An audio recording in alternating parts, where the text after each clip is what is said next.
gentlemen, welcome aboard to Flight Bound for Thiamin. Please take your assigned seat and fasten your seatbelt.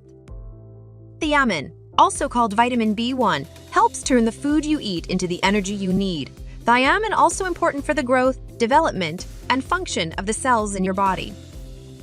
We can find thiamin in food and in dietary supplement form.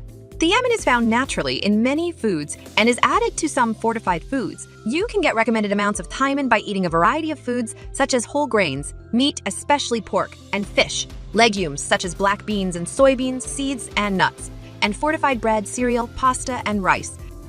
Thiamin also found in mineral supplements, in B-complex dietary supplements. Common forms of thiamine in dietary supplements are thiamine mononitrate and thiamine hydrochloride. Some supplements use a synthetic form of thiamine called benfotiamine. The amount of thiamine you need depends on your age and sex.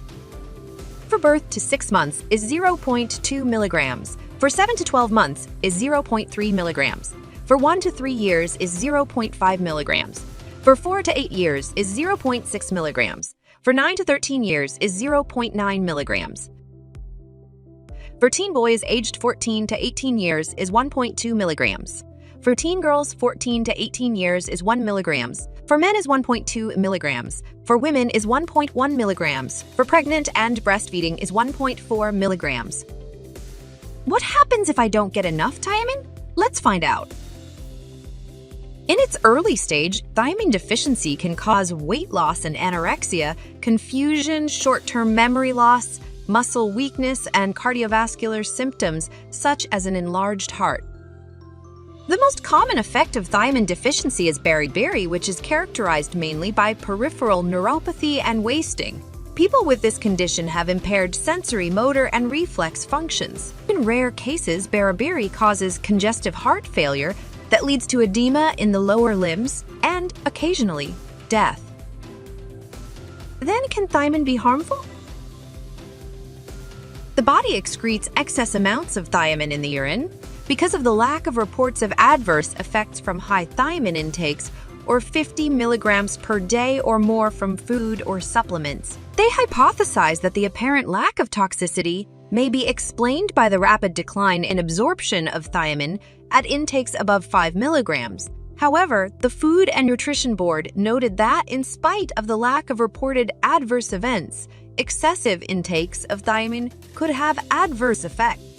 Are you getting enough thiamin?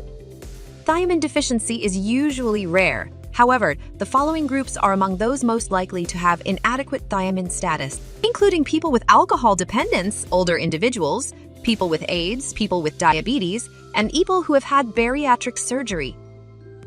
So, are you getting enough thiamin?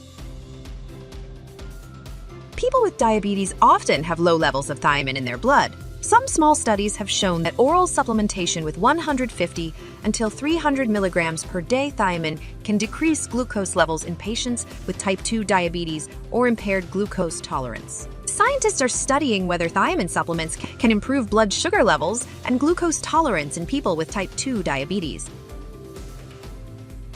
Most of people with heart failure have low levels of thiamin. More research is needed to determine whether thiamin supplements might benefit people with heart failure, even if they have normal thiamin status.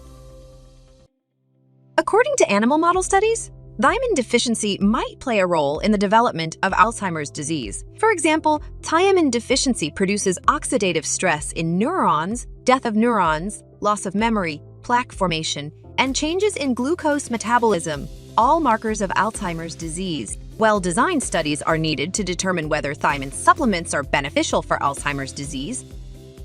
So that's some information about thiamin. Thank you for flying with us. See you next time.